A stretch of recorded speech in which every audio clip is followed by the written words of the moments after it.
شهر رمضان الذي أنزل فيه القرآن هدى للناس وبينات من الهدى والفرقان.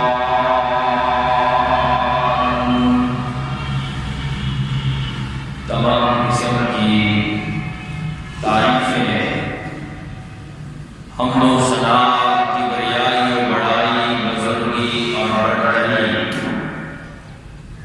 عظمت اور جلالت، شان اور تکبر کے لائق اللہ ملک العلام ذوالجلال والاکرام کی ذات بابرکت ہے، اور بے انتہا درود و سلام ہو آقائے نامدار ختم الرسل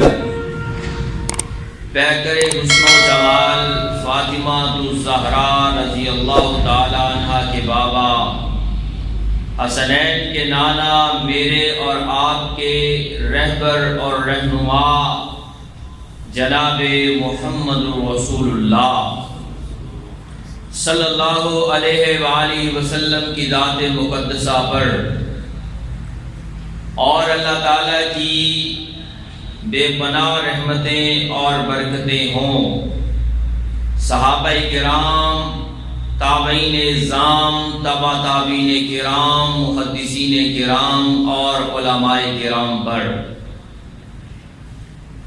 محترم سامعین حضرات، رمضان المبارک کا یہ جو بابرکت مہینہ ہے، اس کی عظمت اور جلالت، اس کی شان اور رفعت اور اس کے درجات کی ایک بڑی وجہ اس مہینے میں قرآن کا نازل ہونا ہے کہ اللہ تعالیٰ نے قرآن پاک کو اس بابرکت مہینے میں نازل کیا، اور مفسرین کے بیان کے مطابق پہلی جتنی بھی آسمانی کتابیں نازل ہوئیں وہ بھی اسی بابرکت مہینے رمضان میں ہی نازل ہوئی، لیکن ظاہری سی بات ہے کہ جو حیثیت قرآن کی ہے، جو رتبہ اور شان قرآن کا ہے، وہ دنیا میں کسی اور کلام کا نہیں ہو سکتا، کیونکہ یہ فضیلت اور یہ مرتبت اس کتاب کو اللہ رب العزت نے خود عطا فرمائی ہے، اور اسے تمام کلاموں کا بادشاہ قرار دیا ہے، اور نبی کریم صلی اللہ علیہ وسلم کے ارشاد کے مطابق فضل کلام اللہ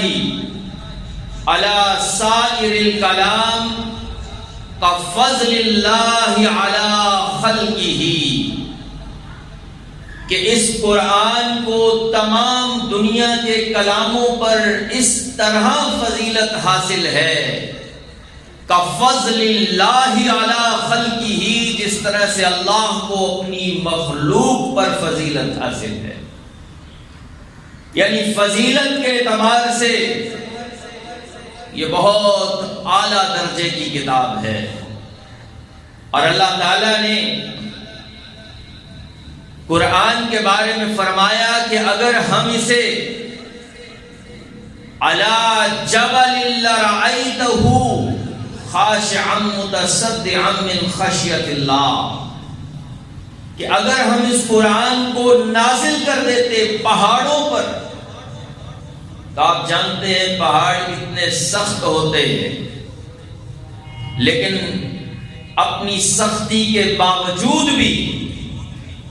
لرأیتہ خاشعا متصدعا من خشیۃ اللہ، کہ وہ اللہ کے ڈر اور خوف سے اور اس قرآن میں موجود عبرتوں اور نصیحتوں کی وجہ سے ریزہ ریزہ ہو جاتے ہیں۔ یہ اتنی اعلیٰ درجے کی، اتنی پرتاثیر کلام ہے کہ اس کلام کا کوئی ثانی نہیں ہے۔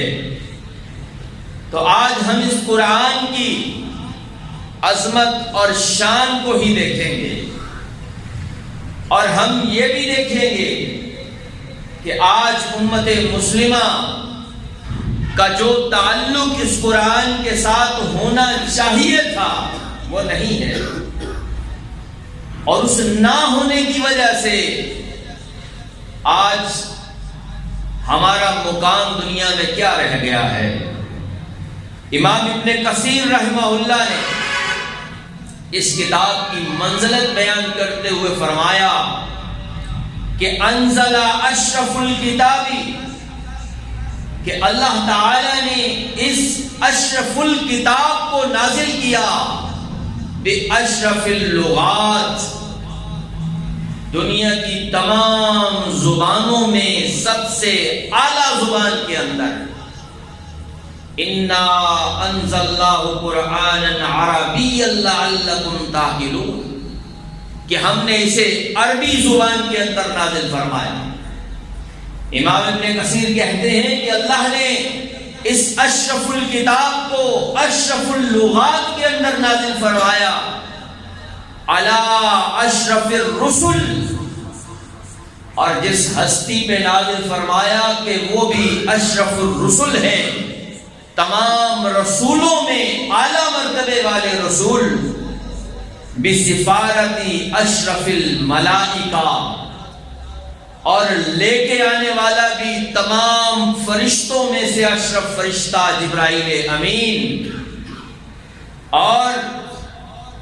فرمایا کہ کان ذالک فی اشرف بقاع الارض، اور نازل بھی زمین کے سب سے اشرف ٹکڑے کے اندر ہوا ہے، مکہ اور مدینہ کے اندر، اور فرمایا کہ وَإِبْتَدَعَ إِنزَالُهُ فی اشرف شہور السنہ، اور پھر مہینوں میں سے بھی اللہ نے وہ مہینہ چنا ہے کہ جو تمام مہینوں میں سے اشرف مہینہ ہے، یعنی رمضان کا مہینہ، یعنی تمام دلائل پورے ہو چکے ہیں اس کتاب کے شرف و منزلت کے، اس کتاب کے اعلیٰ اور مقرب ہونے کے۔ اور پھر نبی کریم علیہ السلام کی زبان اقدس سے ہم اس کے فضائل، اس کی برکات اور اس کے ذریعے سے حاصل ہونے والی نیکیاں، اجر و ثواب اور فضائل کا جب تذکرہ فرماتے ہیں، دیکھتے ہیں تو آپ علیہ السلام کی حدیث اس بات پر شہادت ہے کہ اس کتاب کے ذریعے سے انسان بہت زیادہ نیکیاں حاصل کر سکتا ہے۔ اللہ کے نبی علیہ السلام نے فرمایا افلا یغدو احدکم الی المسجد فیقرأ آیۃ او آیتین من کتاب اللہ، فرمایا کہ تم میں سے کوئی ایک صبح کو اٹھ کے مسجد کی طرف کیوں نہیں جاتا ہے کہ وہ مسجد جائے اور ایک آیت اس کتاب اللہ کی یا دو آیتیں اس کتاب اللہ کی اگر وہ سیکھے، ان کا علم جانے، ان کا ترجمے اور مفہوم کو سمجھے، تو فرمایا خیر لہ من ناقۃ او ناقتین، تو یہ بات اس کے لیے اس سے بہتر ہے کہ اسے ایک اونٹنی مل جائے یا دو اونٹنیاں مل جائیں۔ عرب کے لوگوں کے ہاں اونٹنی کی قدر و قیمت بہت زیادہ ہوا کرتی تھی، کیونکہ یہی ان کا اصل مال کہلاتا تھا۔ تو پیارے نبی علیہ السلام نے ان کو جو مثال دی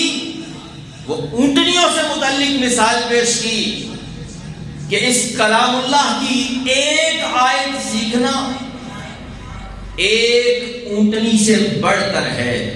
اور دو آیتیں سیکھنا دو اونٹنیوں کے حاصل کر لینے سے بھی بہتر ہے، اور جتنا بڑھاتے جائیں گے اللہ کے ہاں جو ثواب بھی اسی قدر بڑھتا چلا جائے گا۔ تو آپ اس کو ذرا کمپیریزن کر کے دیکھ لیں، اپنے اوپر منطبق کر کے دیکھ لیں ذرا، کہ ہم میں سے کوئی ایک جانور حاصل کرنا چاہے یا سواری حاصل کرنا چاہے تو اس کے لیے کس قدر تگ و دو کرتا ہے۔ تو ایک کلام اللہ کی آیت کا سیکھ لینا ایک سواری سے زیادہ بہتر عمل ہے۔ تو یہ اس کتاب کی فضیلت،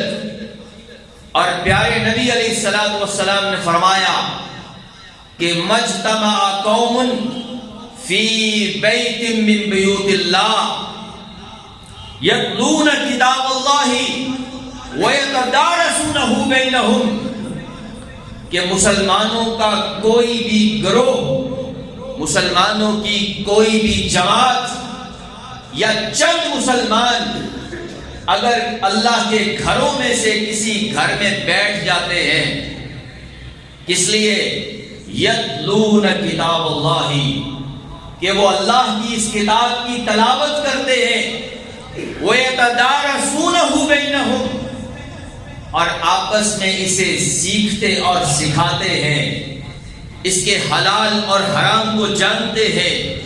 اس کے امر اور نہیں کا علم حاصل کرتے ہیں، اور اس کتاب کی تلاوت سے اجر و ثواب حاصل کرتے ہیں۔ تو فرمایا ایسی جماعت کے اوپر کیا ہوتا ہے؟ نزلت علیہم السکینہ وغشیتہم الرحمہ وحفتہم الملائکہ وذکرہم اللہ فی من عندہ، کہ ایسی جماعت پہ اللہ تعالی کی طرف سے سکینت طاری ہو جاتی ہے، سکون نازل ہو جاتا ہے، اللہ کی رحمت اس جماعت اور اس اجتماع اور اس گھروں کو ڈھانپ لیتی ہے۔ وَغَشِيَتْهُمُ الرَّحْمَةُ وَحَفَّتْهُمُ الْمَلَائِكَةُ، اور فرشتے ایسی جماعت کو گھیرے میں لے لیتے ہیں۔ اور پھر سب سے بڑی جو بات ہے،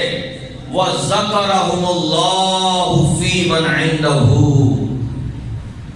اللہ کے پاس بھی ایک جماعت ہے، اور وہ جماعت کون سی ہے؟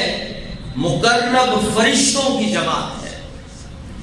اللہ اس جماعت کے سامنے اس جماعت کا تذکرہ کرتا ہے کہ دیکھو میرے بندوں کو مسجد میں کس چیز نے روکا ہے، کوئی دنیاوی لالچ نہیں، کوئی دنیاوی فائدہ اور منفعت نہیں جس کی وجہ سے یہ رکے بیٹھے ہیں، انہیں کسی چیز کا لالچ نہیں، صرف یہ اس کتاب اللہ کی تلاوت کر رہے ہیں، اسے سیکھ اور سکھا رہے ہیں۔ تو اللہ تعالیٰ اپنی مقرب فرشتوں کی جماعت کے سامنے ایسی جماعت کا تذکرہ فرماتے ہیں۔ میرا اور آپ کا تذکرہ کوئی چودھری ٹائپ آدمی، کوئی ایم این اے، کوئی جرنیل، کوئی سیاستدان، بیوروکریٹ ہماری عدم موجودگی میں کر رہا ہو، اور ہمارا کوئی جاننے والا وہاں بیٹھا ہو اور ہمیں آ کے بتائے کہ یار فلاں سیاستدان، فلاں حکمران تمہارا بڑے اچھے الفاظ میں تذکرہ کر رہا تھا، تو ہماری خوشی کا کوئی ٹھکانہ نظر نہیں آتا کہ ہم اس قدر خوش ہو جاتے ہیں، اور کجا یہ کہ اس پوری کائنات کا بادشاہ ہمارا تذکرہ کر رہا ہو کہ میرے بندے جو بیٹھے ہیں مسجد میں میری کتاب کی تلاوت کر رہے ہیں، وہ اللہ اگر تمہارا تذکرہ کر دے، اس سے بڑی اور کون سی بات ہے کہ تمہارا نام اگر اللہ رب العزت کی زبان پہ آ جائے اور اللہ تعالیٰ کے الفاظ میں تمہارا نام آ جائے، تو یہی کامیابی کی دلیل ہے۔ اور جو شخص اس قرآن پاک کو پڑھنے میں مہارت حاصل کر لیتا ہے، پیارے نبی علیہ الصلوۃ والسلام نے کیا فرمایا؟ الماہر بالقرآن مع السفرۃ الکرام البررہ، جو اس کلام اللہ کو پڑھنے میں مہارت حاصل کرتا ہے، سیکھتا ہے اس کے تلفظ کو، اس کی ادائیگی کو، اس کو ادا کرنا، اس کے معنی اور مفہوم کو سمجھ کے اس کو پڑھتا ہے، تو نبی علیہ السلام نے فرمایا کہ اس کا انجام مع السفرۃ الکرام البررہ،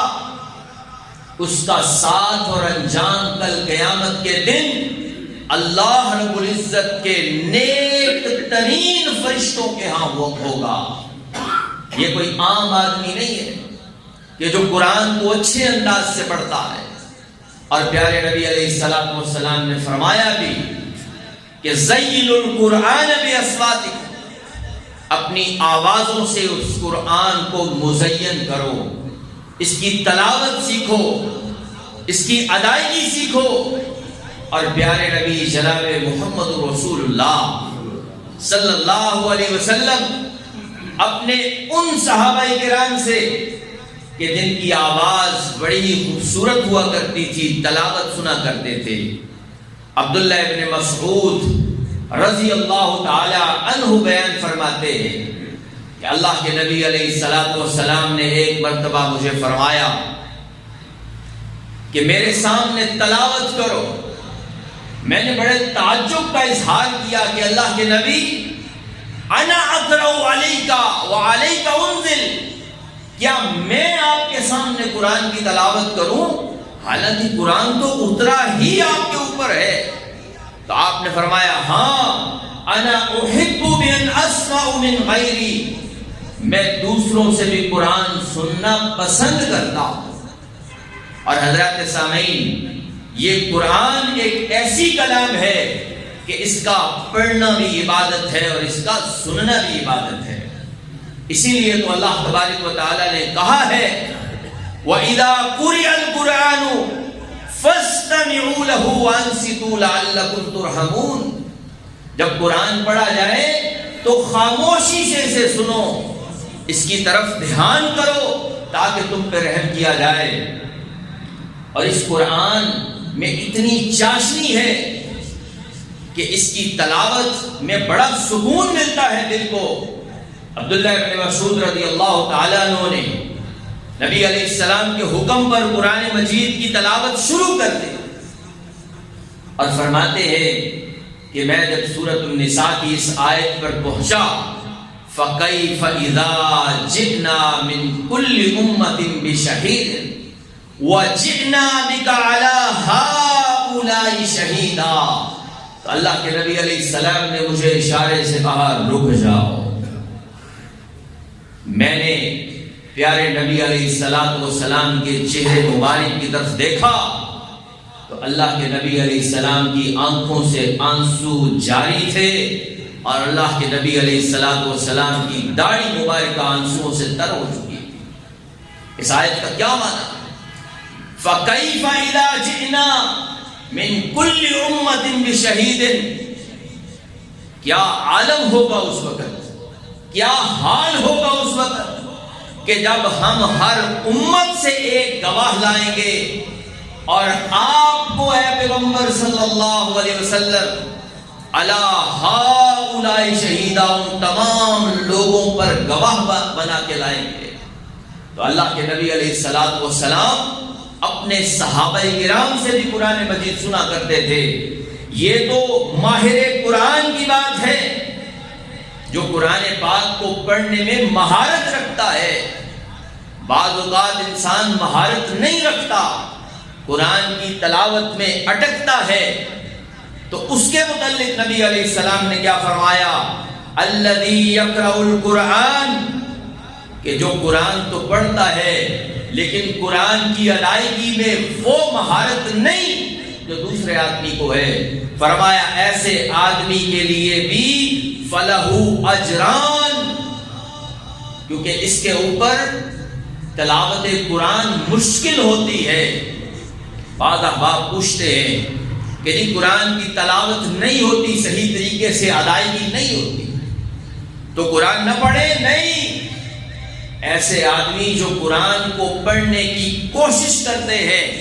حالانکہ مشکل لگتا ہے انہیں قرآن پڑھنا، تو پیارے نبی علیہ السلام نے ان کے لیے دوہرے اجر کی بات کی ہے کہ فَلَهُ أَجْران، ایسے آدمی کے لیے ڈبل اجر ہے جو قرآن پڑھتا ہے اور مشکل سے پڑھتا ہے۔ اور پھر اس پوری دنیا میں اللہ کے نبی علیہ الصلوۃ والسلام نے اگر کسی آدمی پر رشک کرنے کا کہا ہے، حسد کرنے کا کہا ہے، کہ کسی کو ملی ہوئی نعمت کے بارے میں تمنا رکھنا، اپنے اندر آرزو پیدا کر لینا کہ جو نعمت اسے ملی ہے مجھے بھی مل جائے، یہ صرف دو چیزوں میں جائز ہے۔ پیارے نبی نے فرمایا لا حسد الا فی اثنتین، دو آدمیوں کے متعلق آپ رشک کر سکتے ہیں، حسد کر سکتے ہیں، اپنے اندر یہ آرزو اور خواہش پیدا کر سکتے ہیں کہ اللہ ان جیسی نعمتیں مجھے بھی دے دے۔ وہ دو آدمی کون سے ہیں؟ پہلا آدمی وہ ہے کہ جسے اللہ رب العزت نے قرآن کا علم عطا کیا ہے، فَهُوَ يَقُومُ بِهِ آنَاءَ اللَّيْلِ وَآنَاءَ النَّهَارِ، اور وہ صبح و شام اس قرآن کی تلاوت کرتا ہے، اس کے احکامات پر عمل کرتا ہے، اسے سیکھتا اور سکھاتا ہے، اس کے ذریعے سے فیصلے کرتا ہے۔ یہ پہلا آدمی ہے جس پہ انسان رشک کر سکتا ہے کہ اے اللہ مجھے بھی ایسا بنا دے۔ اور دوسرا آدمی رجل آتاہ اللہ مالا، کہ اسے اللہ نے مال عطا کیا ہے اور وہ اس مال کے ذریعے سے صبح و شام اللہ کے راستے میں اس مال کو خرچ کرتا ہے۔ اس آدمی کے متعلق بھی رشک کرنا جائز ہے کہ اللہ مجھے بھی ایسا بنا دے۔ اس کے علاوہ کسی بھی آدمی کی طرف دیکھ کر رشک کرنا بھی اسلام میں جائز نہیں۔ ہمارے ہاں بعض مشہور ہے یہ بات کہ بھائی دوسری کی طرف دیکھ کے اللہ سے تمنا کر بیٹھتے ہیں لوگ کہ اے اللہ اس جیسا حسین، اس جیسا طاقتور، اس جیسا مشہور، اس جیسا معروف مجھے بھی بنا دے۔ لیکن نہیں حضرات، یہ تمنا کرنا جائز نہیں ہے، اس لیے بھی کہ ہو سکتا ہے کہ وہ آدمی پتہ نہیں کس مصیبت سے گزر رہا ہو، جس مصیبت کا آپ کو علم بھی نہ ہو کہ یہ بھی کوئی مصیبت ہے۔ اور بہت سے ایسے لوگ جن کی طرف ہم آرزو بھری، تمنا بھری نظروں سے دیکھتے ہیں، آپ اگر ان کی زندگیوں کے اندر جھانک کر دیکھیں تو آپ کو نظر آئے گا کہ اللہ کے بے شمار ایسے احسانات مجھ پہ ہیں جو اسے حاصل ہی نہیں۔ کبھی تنہا بیٹھ کے ہمیں سوچنا چاہیے کہ اللہ نے مجھے کتنا دیا ہے۔ جب آپ کمپیریزن بھی کرنے لگ جائیں تو آپ اللہ کے عدل کے اوپر راضی ہو جائیں گے کہ اللہ بڑا ہی عادل ہے، اور اللہ نے جتنا مجھے عطا کیا ہے شاید کسی کو دیا ہی نہ ہو۔ یہ سوچ اپنے اندر پیدا کیجئے، اور پھر دیکھیے قرآن یہ بڑی ہی پرتاثیر کتاب ہے۔ آج کی ڈیٹ تک گنا نہیں جا سکتا کہ اتنے افراد ایسے ہیں جو اسلام لائے ہیں صرف کلام اللہ کی تلاوت سننے کے بعد، اس قرآن کی تلاوت سننے کے بعد سینکڑوں نہیں ہزاروں لاکھوں کی تعداد میں لوگ ہیں جو اسلام جنہوں نے قبول کیا، کیونکہ اس کلام اللہ میں تاثیر ہی اتنی ہے۔ اور ایک مشاہدے کے مطابق یہ بات ثابت ہو چکی ہے کہ دنیا میں جہاں ہر وقت اذان کی آواز گونجتی رہتی ہے، وہیں پہ اس قرآن مجید کی آواز بھی ہمیشہ ہر جگہ کے اوپر گونجتی رہتی ہے، پوری دنیا میں اس کی تلاوت کی جاتی ہے۔ اور ابو جہل جیسا اسلام دشمن آدمی وہ بھی چھپ چھپ کے نبی کریم علیہ الصلوۃ والسلام کی تلاوت سنا کرتا تھا، اور مکے کے بڑے بڑے کافر جو کہ ظاہری بات ہے عرب دان بھی تھے، اور اس قرآن کو اللہ کے نبی علیہ السلام جب تلاوت کرتے نمازوں کے اندر تو وہ چھپ چھپ کے سنتے تھے، کیونکہ اس کی تاثیر ان کے دلوں میں پہنچتی تھی۔ لیکن یہ الگ بات ہے کہ انہوں نے حق کو دیکھتے ہوئے بھی اس کا انکار کیا، اور اللہ نے پھر ان کے دلوں میں مہریں لگا دی۔ حضرت عمر رضی اللہ تعالیٰ عنہ جو اسلام کے خلاف بڑا ہی سخت رویہ رکھنے والے شخص تھے، ان کے دل کو اسی قرآن کی تلاوت نے موم کیا تھا۔ جب اپنی بہن کے گھر گئے، قرآن کی تلاوت سنی، تو وہ دل جو اسلام کے خلاف تھا اسلام کے لیے مائل ہو گیا۔ یہ کلام اللہ، اس میں بڑی تاثیر ہے۔ اور نجاشی جو حبشہ کا بادشاہ تھا، جہاں مسلمانوں نے 2 دفعہ ہجرت کی، مکے کے مظالم کو دیکھتے ہوئے، تو اس نجاشی بادشاہ کے سامنے جب صحابی رسول نے اس قرآن کی تلاوت کی، تو صحابہ کرام کے بیان کے مطابق اس عیسائی بادشاہ کی آنکھوں سے بھی آنسو جاری ہو گئے۔ اس کلام اللہ میں اتنی تاثیر ہے، اس میں اتنا اثر ہے۔ اور پھر کلام اللہ میں تاثیر کیوں نہ ہو، کیونکہ یہ تو اللہ رب العزت کی کلام ہے۔ اور اگر کسی انسان کا دل چاہتا ہو کہ وہ اللہ کی ڈائریکٹ باتیں سنے، تو حضرت علی رضی اللہ تعالیٰ عنہ کے قول کے مطابق اسے چاہیے کہ قرآن پڑھے۔ اذا احب احدکم ان یحدث ربہ فلیقرأ القرآن، اللہ سے باتیں کرنی ہے تو قرآن پڑھو۔ یہ اللہ کی باتیں ہیں، یہ اللہ تعالیٰ نے انسان سے باتیں اور گفتگو کی ہے، اور اسی وجہ سے اس کلام اللہ کے پڑھنے کا ثواب ہے۔ پوری دنیا میں کوئی ایسی کتاب نہیں کہ جس کی تلاوت سے بھی انسان کو نیکی ملتی ہو سوائے قرآن مجید۔ نبی کریم علیہ السلام نے فرمایا کہ من قرأ حرفا من کتاب اللہ فلہ حسنہ والحسنۃ بعشر امثالها، جس آدمی نے بھی اس کتاب اللہ کا ایک حرف بھی پڑھا اسے بھی ایک نیکی ملے گی۔ اور اللہ کا یہ کرائیٹیریا ہے، اللہ کا یہ انداز ہے کہ اللہ ایک نیکی کو فوراً 10 نیکیاں بنا دیتا ہے۔ اور آپ نے فرمایا فلا اقول الف لام میم حرف، اور میں یہ نہیں کہتا کہ الف لام میم ایک حرف ہے، بل الف حرف، بلکہ الف ایک حرف ہے، لام حرف، لام دوسرا حرف ہے، میم حرف، میم تیسرا حرف ہے۔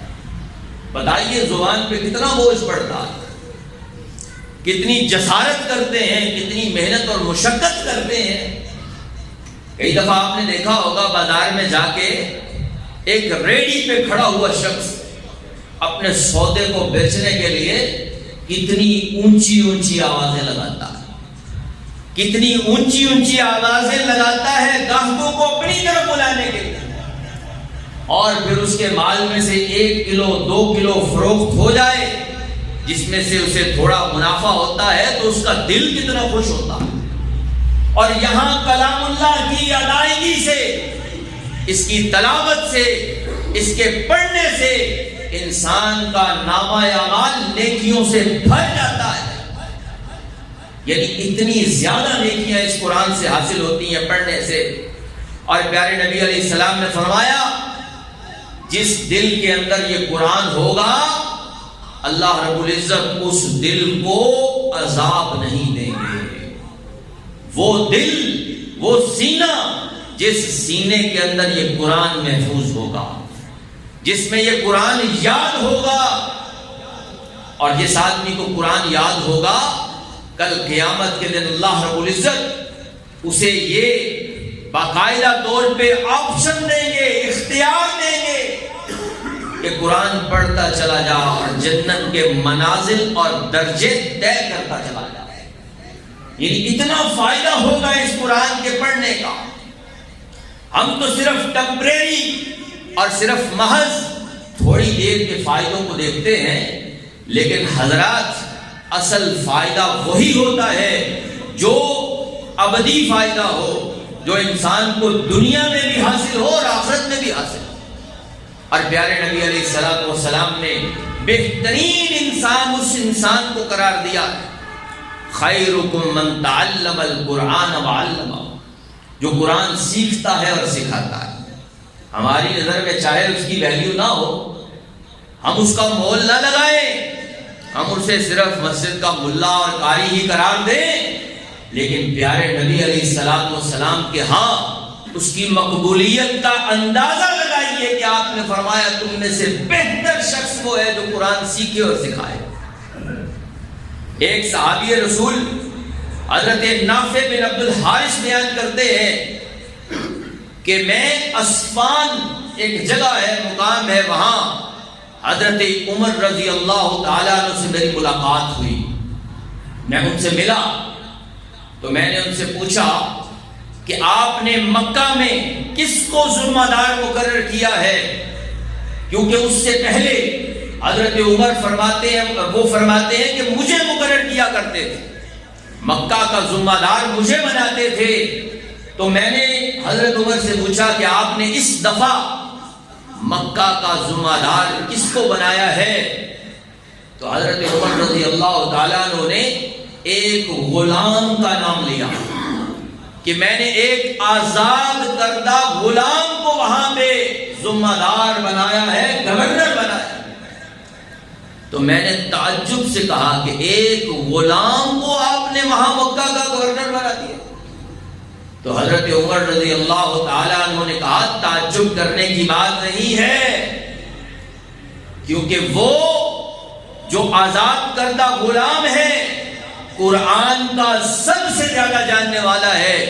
اور فرائض یعنی علم وراثت کو جاننے والا ہے۔ میں نے اس کی اس خوبی کو دیکھتے ہوئے مکہ کا گورنر اسے بنایا ہے، چاہے وہ ایک غلام ہے۔ اور آپ علیہ الصلوۃ والسلام کا ایک فرمان حضرت عمر نے سنایا کہ سنو کہ نبی کریم علیہ الصلوۃ والسلام نے فرمایا تھا کہ اللہ رب العزت یرفع بہذا الکتاب اقواما ویضع بہ آخرین، اللہ اسی کتاب کے ذریعے سے فیصلہ کرے گا، اللہ رب العزت اسی کلام اللہ کے ذریعے سے تمہیں عزت بھی دے گا اور اسی کلام اللہ کو چھوڑنے کی وجہ سے تمہیں ذلیل اور خوار کر کے بھی رکھ دے گا۔ اور آج اقوام عالم میں مسلمانوں کا حال آپ کے سامنے ہے، ذلت اور خواری کی بڑی وجہ اقبال بھی بتا چکے ہیں کہ قرآن کو چھوڑنے کی وجہ سے آج ہم امت مسلمہ میں ذلیل اور خوار ہو رہے ہیں۔ قرآن مجید کے واضح احکامات کہ جو روز روشن کی طرح آیا ہیں، جن پہ عمل ہو سکتا ہے لیکن کوئی عمل کرنے کے لیے تیار ہی نہیں، کوئی اسے اپنا چارٹر بنانے کے لیے تیار نہیں، اپنا لا اور قانون بنانے کے لیے تیار نہیں، کوئی اس کو لائحہ عمل بنانے کے لیے تیار نہیں۔ فقط ہم نے اس کو ایک وظیفے کی کتاب سمجھ کے، ایک مقدس کتاب سمجھ کے اپنے گھروں کے اوپری حصے کے اندر رکھی ہوئی ہے، اور ہمارا تو تعلق اتنا کمزور ہو چکا ہے اس کتاب سے کہ بعض اوقات تو سال ہر سال بھی اس کتاب کو کھول کے نہیں پڑھا جاتا۔ ایک بڑا واقعہ آج کل مشہور، ایک چاہے فرضی ہے لیکن بڑا سبق ہے اس میں، کہ گھر والوں نے قاری صاحب کو افطاری کے اوپر بلایا، ڈرائنگ روم میں بٹھایا، بڑے ذوق اور شوق سے انہیں افطاری کروائی، اور جب قاری صاحب چلے گئے اگلے دن گھر والوں نے دیکھا کہ ہم نے کچھ رقم جو تھی اپنے ڈرائنگ روم میں رکھی ہوئی تھی شاید سامنے ہی موجود تھی۔ اب پہلا شک فوراً سے قاری صاحب پہ چلا گیا کہ بندے تو اچھے تھے لیکن کام اچھا نہیں کر کے گئے۔ خیر دل میں میل آتی رہی لیکن کسی وجہ سے قاری صاحب سے پوچھا نہیں۔ پورا سال گزر گیا ناراضگی کے اندر، دوبارہ اگلا سال آ گیا، دوبارہ افطاریوں کے لیے لوگوں کو دعوت دی جانے لگی، تو دل میں شوق آیا چلو یار قاری صاحب نے تو اچھا نہیں کیا لیکن ہم تو ان جیسے نہ بنے، یعنی ہم تو اچھے بنے، دوبارہ بلا لیا، دوبارہ افطاری کروائی، لیکن رہ نہ سکے اور قاری صاحب کے سامنے بات کر دی کہ آپ نے اچھا نہیں کیا، ہمارے یہاں کچھ پیسے پڑے تھے، آپ کو چاہیے ہوتے تو بتا کے لے جاتے، آپ لے بھی گئے اور ہمیں بتایا بھی نہیں۔ قاری صاحب کی آنکھوں سے آنسو جاری ہو گئے۔ انہوں نے ان کے گھر میں جو اوپر ایک جگہ تھی وہاں سے قرآن مجید اٹھایا اور اس قرآن پاک کو کھولا وہی اماؤنٹ، وہی پیسے جو پچھلے سال قاری صاحب نے اس قرآن میں رکھے تھے وہی موجود ہیں۔ کہنے لگے میں نے اس لیے رکھے تھے کہ صبح نہیں تو شام آپ کبھی تو قرآن کھولو گے اور آپ کو اپنے پیسے مل جائیں گے۔ مجھے رونا اس بات پہ آ رہا ہے، یہ نہیں کہ تم نے مجھ پہ شک کیا،